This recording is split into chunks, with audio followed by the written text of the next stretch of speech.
قرآن نے حضرت ابو بکر کو پوری امت سے ہٹ کے الگ سے بیان کیا ہے.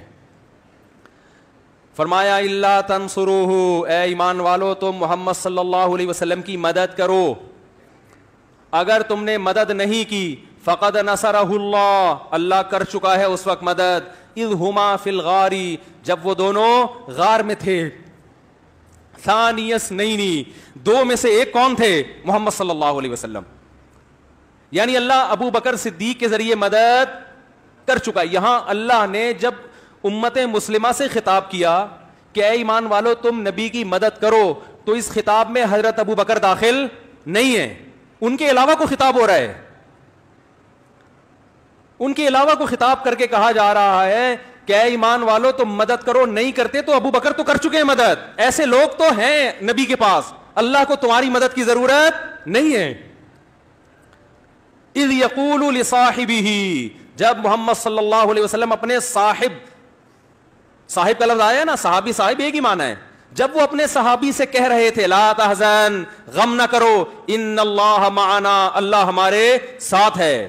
غار میں جب پناہ لیا نا، دیکھو حضرت موسیٰ علیہ السلام جب دریا کے کنارے پہنچے اور پیچھے بہت بڑا لشکر آ رہا ہے فرعون کا، بنی اسرائیل نے کہا انا لمدرکون، موسیٰ پکڑے گئے، مر گئے، مروا دیا، یہ بنی اسرائیل کہہ رہے ہیں. آگے دریا ہے، پیچھے فرعون ہے، بھاگنے کا راستہ نہیں ہے. تو موسیٰ علیہ السلام نے کیا فرمایا؟ کلا، ہرگز ایسا نہیں ہے، ان معی ربی، میرے ساتھ کون ہے؟ اللہ. حضرت موسیٰ نے کہا ہمارے ساتھ کون ہے؟ بولتے کیوں نہیں بھائی؟ ہمارے ساتھ نہیں کہا، میرے ساتھ کون ہے؟ اللہ. لیکن یہاں نبی صلی اللہ علیہ وسلم کو جب چاروں طرف سے گھیر لیا، وہی سچویشن جو بنی اسرائیل اور فرعون کی تھی، وہی سچویشن. لیکن آپ ابو بکر صدیق سے فرما رہے ہیں غم نہ کرو، اللہ ہمارے، یہاں نہیں پھر میرے ساتھ ہے. بعض لوگوں نے اس سے توہین رسالت کی ہے اور یہ کہا ہے کہ موسیٰ معاذ اللہ اپنے ساتھیوں کو بھول گئے ایسے موقع پہ اور کہنے لگے اللہ میرے ساتھ ہے. بعض لوگوں نے یہ لکھا ہے، اور ہمارے نبی کا ظرف اتنا بڑا کہ اپنے ساتھی کو نہیں بھولے.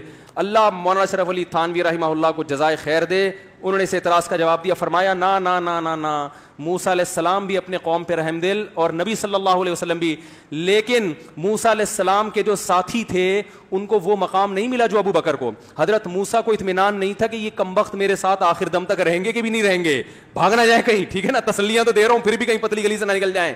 تو موسیٰ علیہ السلام کو یہ اطمینان تھا میری مدد تو ہوگی، ان کا کوئی بھروسہ نہیں ہے، اس لیے موسیٰ علیہ السلام نے احتیاطاً کہا کہ میرے ساتھ ہے، تاکہ ان کی مدد نہ ہو تو میں کہیں جھوٹا ثابت نہ ہو جاؤں، اور اللہ کرنا چاہے گا تو تمہاری بھی کر دے گا، میرے ساتھ تو ہے، گارنٹی ہے.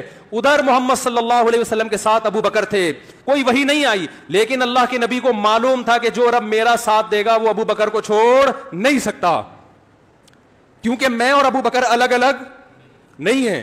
اس لیے فرمایا ان اللہ معنا، غم نہ کر ابو بکر، اللہ ہمارے ساتھ ہے.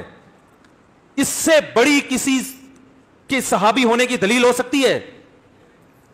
اور ایسے صدیق کا جو آپ صلی اللہ علیہ وسلم، جن کے صحابی ہونے پر قرآن نے گواہی دی اور پوری امت کو الگ کر کے قرآن بیان کر رہے ہیں کہ تم اگر ساتھ نہیں دیتے تو یہ ساتھ دیں، ان سے تو اللہ نے مدد کروا دی ہے.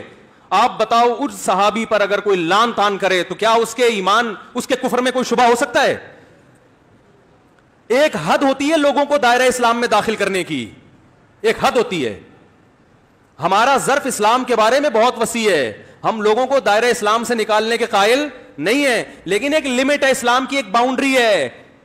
اس باؤنڈری سے اگر آپ تجاوز کریں گے تو آپ کو ہم کافر بنا نہیں رہے، آپ کافر بن چکے ہیں، ہم بتا رہے ہیں آپ کا کافر ہونا.